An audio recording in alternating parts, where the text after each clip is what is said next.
Morning बच्चों। आज हम आपको टेंस के विषय में बताएंगे। बच्चों, टेंस को हिंदी में काल कहते हैं। ये मूलतः जो है 3 प्रकार के होते हैं: present tense, past tense, future tense, जिसे हिंदी में हम कहते हैं वर्तमान काल, भूतकाल, भविष्य काल। बच्चों, जो 3 टेंस हैं, इन तीनों टेंसों के 4 भाग होते हैं, जैसे present indefinite tense, present continuous tense, present perfect tense, present perfect continuous tense.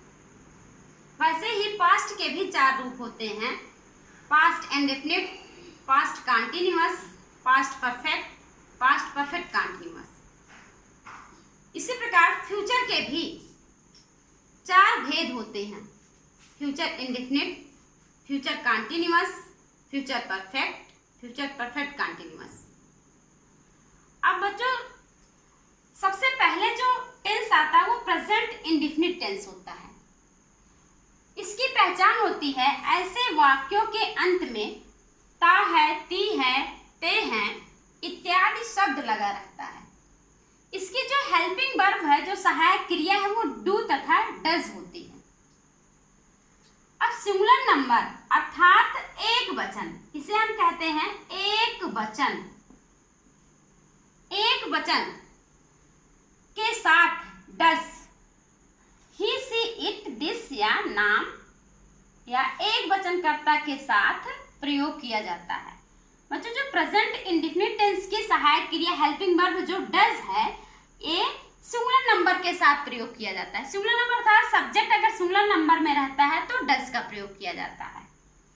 Plural number अर्थात इसे हम कहते हैं बहुवचन। बहुवचन डू सहायक क्रिया है, आई, वी, यू, दे या बहुवचन कर्ता के साथ इसका प्रयोग किया जाता है। सबसे पहले अफर्मेटिव सेंटेंस आता है। अफर्मेटिव सेंटेंस में जब सेंटेंसेस आते हैं तो जब हम उसका अनुवाद करते हैं तो उसका एक नियम होता है, उसी नियम के आधार पर हम अनुवाद करते हैं अंग्रेजी में। जैसे है अफर्मेटिव सेंटेंस का नियम: कर्ता मुख्य क्रिया का फर्स्ट फॉर्म कब? जब सब्जेक्ट हमारा प्लूरल नंबर में होगा तब।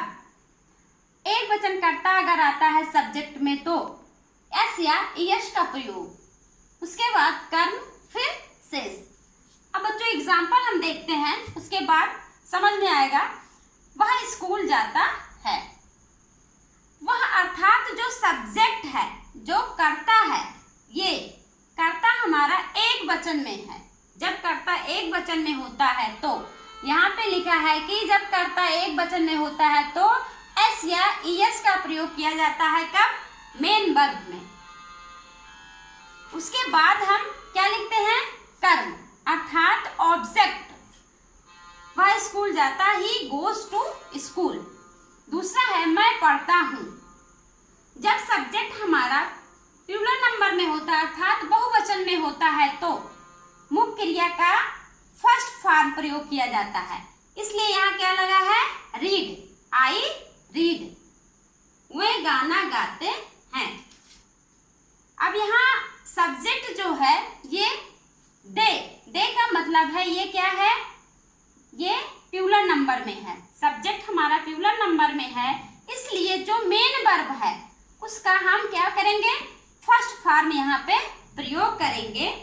उसके बाद हम ऑब्जेक्ट लिखते हैं। दे सिंग अ सॉन्ग। अब इसके बाद आता है निगेटिव सेंटेंस। निगेटिव सेंटेंस जिसका नियम है अनुवाद करने का, कर्ता डू या डस दोनों सहायक क्रिया में से किसी एक का प्रयोग, नॉट मुख्य क्रिया का फर्स्ट फॉर्म प्लस कर्म प्लस सेस। एग्जाम्पल जैसे लिखा है, वह स्कूल नहीं जाता है। अब बच्चों निगेटिव सेंटेंस में जब नॉट लगा हुआ है सेंटेंस में तो इससे पता चलता है कि जो सेंटेंस है ये पूरा निगेटिव सेंटेंस है। अब निगेटिव सेंटेंस है तो इसका अनुवाद जब हम करेंगे तो सबसे पहले हमें क्या लगाना है? कर्ता। हमने क्या लगाया? कर्ता। उसके बाद हम सहायक क्रिया का प्रयोग करेंगे इन दोनों में से किसी एक की, वो भी किसके अनुसार? सब्जेक्ट के अनुसार। यदि सब्जेक्ट हमारा सिंगुलर नंबर में होगा तो डज का प्रयोग, और यदि सब्जेक्ट हमारा प्लूरल नंबर में होगा तो डू का प्रयोग किया जाएगा। क्योंकि यहाँ सब्जेक्ट जो है ये हमारा सिंगुलर नंबर में है, इसलिए सहायक क्रिया यहाँ पे डज लगी हुई है। किसका प्रयोग हुआ है? डज का। उसके बाद हम क्या लगाएंगे? निगेटिव होने के कारण यहाँ हम नॉट लगाएंगे, ही डज नॉट। उसके बाद हम क्या करेंगे? कर्म, गो टू स्कूल, ऑब्जेक्ट का प्रयोग करेंगे तो सेंटेंस हो गया he does not go to school. दूसरा है वह स्कूल नहीं जाते हैं। अब बच्चों वह अर्थात दे, यहाँ पे जो हमारा सब्जेक्ट है ये प्लूरल नंबर में है। जब सब्जेक्ट प्लूरल नंबर में होता है तो जो सहायक क्रिया होती है वो प्रेजेंट इंडेफिनिट टेंस की वो डू होती है। निगेटिव सेंटेंस में, अफर्मेटिव सेंटेंस में सहायक क्रिया का प्रयोग नहीं होता, सिर्फ निगेटिव और इंट्रोगेटिव सेंटेंस में ही सहायक क्रिया का प्रयोग होगा।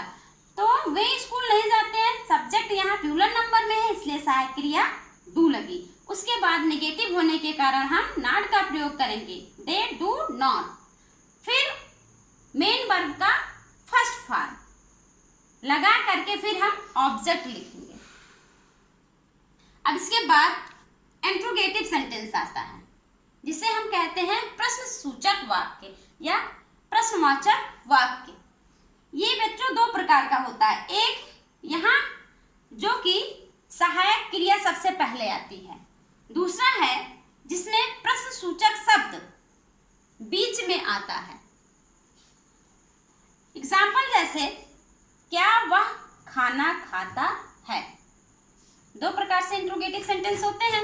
एक है सबसे पहले क्या शब्द लिखा रहता है जिसकी शुरुआत हम सहायक क्रिया से करते हैं, और दूसरा है क्या प्रश्न सूचक शब्द जो है वो बीच में लिखा होता है और इसकी शुरुआत हम इसी के वर्ड से करते हैं। अब जैसे लिखा है क्या वह खाना खाता है। अब इंट्रोगेटिव सेंटेंस का एक नियम है अनुवाद करने का, सबसे पहले हम लगाते हैं डू या डज में से किसी एक सहायक क्रिया का प्रयोग करते हैं। कब? जब क्या शब्द सबसे पहले आता है सेंटेंस में। तो चूंकि यहाँ पे सब्जेक्ट हमारा सिंगुलर नंबर में है, जब सब्जेक्ट सिंगुलर नंबर में होता है तो सबसे पहले सहायक क्रिया जो लिखी जाएगी वो डज लिखी जाएगी। तो यहाँ दोनों में से किसी एक का प्रयोग यहाँ पे करना है सब्जेक्ट के अनुसार। सब्जेक्ट यदि सिंगुलर नंबर में होगा तो सहायक क्रिया डज लगेगी, सब्जेक्ट यदि हमारा प्लूरल नंबर में होगा तो सहायक क्रिया डू लगेगी। क्योंकि यहाँ सब्जेक्ट सिंगुलर नंबर में है इसलिए सहायक क्रिया डज लगी है।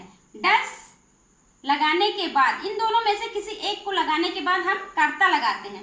कर्ता क्या है? ही लगा दिए। अब मुख्य क्रिया का फर्स्ट फॉर्म, मुख्य क्रिया का फर्स्ट फॉर्म ईट। उसके बाद क्या लगाना है? ऑब्जेक्ट, ऑब्जेक्ट लगाना, डज ही ईट फूड। अब दूसरा है यदि प्रश्न अन्य प्रश्न सूचक शब्द बीच में आए तो इसका नियम है प्रश्न सूचक शब्द प्लस डू या डज में से किसी एक का प्रयोग, कर्ता, मुख्य क्रिया का फर्स्ट फॉर्म, कर्म। एग्जाम्पल जैसे लिखा है तुम कहाँ रहते हो। अब बच्चों देखो अब तक यहाँ पे क्या शब्द पहले आया था, अब ये बीच में प्रश्न सूचक शब्द क्या है? बीच में आया है। जब प्रश्न सूचक शब्द बीच में आता है तो हम सबसे पहले उसी को लिखते हैं, उस वर्ड को लिखते हैं जो बीच में आया रहता है। जैसे कहाँ का वेयर होता है, कहाँ के लिए हम क्या लिखते हैं? वेयर। हम लिख दिए वेयर। प्रश्न सूचक शब्द सबसे पहले लिख लेते हैं, उसी प्रश्न सूचक शब्द को जो सेंटेंस में आया है सबसे पहले उसको लिख लेते हैं। उसके बाद डू या डज में से किसी एक का प्रयोग करते हैं, वो भी किसके अनुसार? सब्जेक्ट के अनुसार। इसके अनुसार इसमें से किसी एक का प्रयोग करेंगे, चाहे इसको चाहे इसको। सब्जेक्ट अगर हमारा सिंगुलर होगा तो डज का प्रयोग, सब्जेक्ट अगर प्लूरल होगा तो डू का प्रयोग। वेयर, क्योंकि यहाँ सब्जेक्ट जो है ये प्लूरल नंबर में है इसलिए यहाँ पे डू का प्रयोग किया गया, वेयर डू। अब कर्ता लिखा गया यू। फिर मुख्य क्रिया का first form live, where do you live. इस प्रकार से हमारा ये सेंटेंस जो है वो पूरा हो जाता है।